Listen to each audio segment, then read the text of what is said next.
Hi again, friends. This is Lisa. Thank you for being here. Welcome. So, last episode, we're talking about the first day, and let's go a little bit deeper in this episode. Let me tell you how that day really went down after our parents left. So, let me describe the dorms. Describing the dorms, we are surrounded by many rows of metal sharp-edged bunk beds. By now, we've already been assigned our beds. We've put our mattresses on, and that we brought with us, right? We were asked to bring mattresses. And then we're making up our beds, which is very hard for the first time because, again, they're beds that we're not used to. The beds were a lot skinnier than the mattresses that we measured and brought to school. First issue. And then back to the dorm makeup. So the walls are tall and cold, and the ceilings were wood rafters covered in metal zinc as the roof. So, and then there are no windows, but there's a space between the ceiling and the walls for air ventilation. And then there's a main door, right, which leads in and out of the dorm. So that evening we had to unpack and take our bath, which was the first shocker, was the bath area.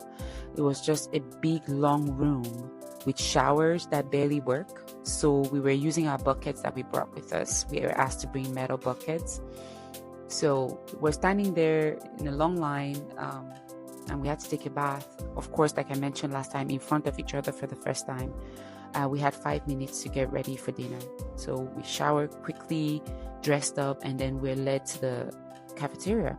As I mentioned in the last video, it was extremely hard for a lot of girls, naked in front of each other for the first time and taking a shower. The senior girls just laughed at us, right? They just laughed at us because they're used to it, but we felt absolutely humiliated by all of it. And we had no choice at this point. So off to the cafeteria, another strange shocker.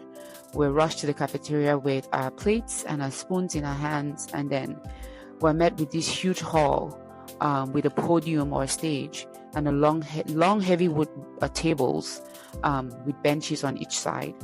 The boys started coming in from the boys' dorm, which was next to the cafeteria. So guess what? We were meeting the boys, our classmates, for the first time too. And then each table would be a mix of boys and girls according to the class list. The tables had already been assigned. The pots were already on the table with food in them. It was rice and some kind of watery soup or stew with dry fish and some fish bones. So after prayers, someone had to volunteer to share the food into plates. Now the food is shared. We're looking at each other like, okay, who's going to take the first bite? But we're hungry. So then suddenly we start eating and we're like, why does some of the rice have black tips? Like, why is it weird looking? What is this? And then somebody was like, oh my God, there's maggots in the food. Yeah, you heard me right. Maggots. And then we're like, there's no way. So we're all talking and chit-chatting and looking into the food. And yes, it was right. There were maggots.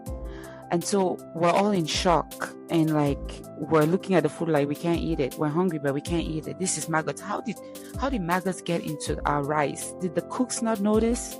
Did they just cook it regardless and just, like whatever? The senior students laughed at us. They said, don't worry, it's extra protein. Let's just say we starved all day. That was a major shocker. Imagine leaving your precious, good tasting food in your home.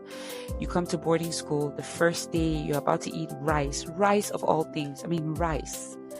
And there's maggots in the rice. How do you beat that? Like, what was about to face us for the future?